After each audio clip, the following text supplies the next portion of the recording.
Hi. So in this video I will be talking about some of the important qualities of meditation which we need to keep in mind during the time that we do the walking or the sitting meditation. So it's not enough for us to say that we're doing the walking, we're doing the sitting on a regular basis and expect that we should all receive the same benefits from the practice no matter what's going on in our minds or how we're carrying out the practice. Our practice has to have certain important qualities to it in order for us to consider that our practice is a success, in order for us to really get something out of it. The first important quality of meditation practice is that we have to make the acknowledgement in the present moment. Our mind should always be in the here and now. We cannot let our minds fall into the past or go ahead into the future. We shouldn't think about how many more minutes are left in the practice or how many minutes we've practiced or so on. Our mind should always be in the present moment. We should also be continuously in the present moment. So not only practicing this moment or this moment, but that we are practicing continuously from one moment to the next. At the moment when we finish the walking meditation, we should try to continue our awareness and our acknowledgement of the present moment into the sitting meditation. Once we finish the sitting meditation, when we're going to get up and go on with our lives, we should try to continue into our lives, carry on continuously.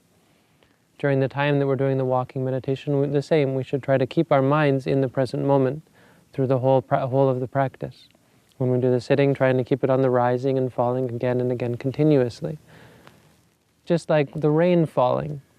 It is said that meditation practice is like rain falling. Every moment that we're aware is like one drop of rain. And though it might not seem like that much, once we're mindful again and again and aware again and again, just like rain falling, it can flood and create a huge flood or fill up a lake. In the same way, our awareness again and again in one moment after one moment can create very strong states of concentration based on the present moment, so that we're very clearly aware and we create a great understanding and clarity of mind in regards to reality. Another important point is the actual acknowledgement, or the quality of the acknowledgement. We have to, first of all, have a certain amount of effort. It takes effort for us to do this again and again, and we have to acknowledge this. And we can't just let ourselves say rising, falling, and let the mind drift. We have to push the mind and keep the mind with the present moment, with the object as it arises, whatever object that is. So if it's the rising and the falling in the beginning, staying with it again and again, sending the mind out, instead of keeping the mind up here or at the mouth, sending the mind out to the object again and again and again, and keeping the mind very sort of a strong state of mind, keeping our mind strong and focused on the present moment.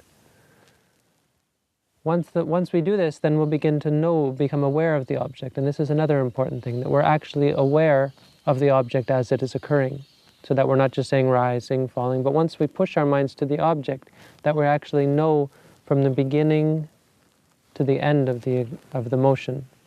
If it's pain, that we actually are aware of the pain. If it's thoughts, that we're actually aware of the thought. Once we become aware of the thought, then we can make the acknowledgement. And this is, of course, the most important part, is that actually we grasp and we fix the mind on that awareness, not letting it continue on into liking or disliking or creating all sorts of mental activity or judgments about the object.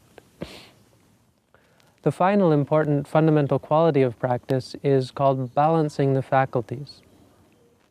So it's recognized that all people have certain faculties in their mind. These are qualities of mind which are very beneficial. Altogether there are 5. These are the confidence, effort, mindfulness, concentration, and wisdom. And these have to, we say these have to be balanced with each other. For instance, some people might have strong confidence, but they may have low wisdom. This means that they have what we call blind faith. They believe things simply because of this is what they've been told, or because of some desire to believe, not because of any rational understanding. Some people have strong wisdom but low faith, so they doubt everything. And they refuse to believe anything, even from a respected authority or so on. Or they refuse to believe anything because they themselves have never experienced it, because they've never undertaken the meditation practice. Some people have strong effort, but weak concentration. In this case, the mind becomes distracted, where the mind is not focused. It can't focus on anything. Some people have strong concentration, but weak effort. And this makes people lazy or drowsy, keeps us from sending the mind on and on and on, keeping up with the present moment. And we find ourselves getting drowsy and falling asleep. The way we balance these, we balance confidence with wisdom, and effort with concentration. We use mindfulness. We use this clear thought. The effort, sending the mind to the object, the awareness of the object, the focusing on the object, and the clear knowing of the object. These are all of the mental faculties put into one: confidence, effort, mindfulness, concentration, and wisdom. Once we've balanced the four outside faculties with the faculty of mindfulness, or the clear awareness, they will work together and they will create a very strong state of mind, where we have strong confidence, we have strong effort, we are clearly mindful, and we have strong concentration, and we have very sure wisdom, because we see for ourselves and we understand for ourselves without the need to rely on someone else. At that time, this is when the mind is able to overcome states of suffering, overcome states of depression. It's able to, like a strong man is able to bend an iron bar. We also can bend and shape and mold our minds and bring our minds back to a state of peace and happiness, overcoming all sorts of unpleasant states. This is a basic understanding of some of the fundamentals, some of the fundamental qualities of meditation which we need to keep in mind. We need to be in the present moment and practice continuously. We need to make the clear thought, and we can't just say to ourselves, rising, falling. We have to actually know what's going on in the present moment. And we have to balance the faculties.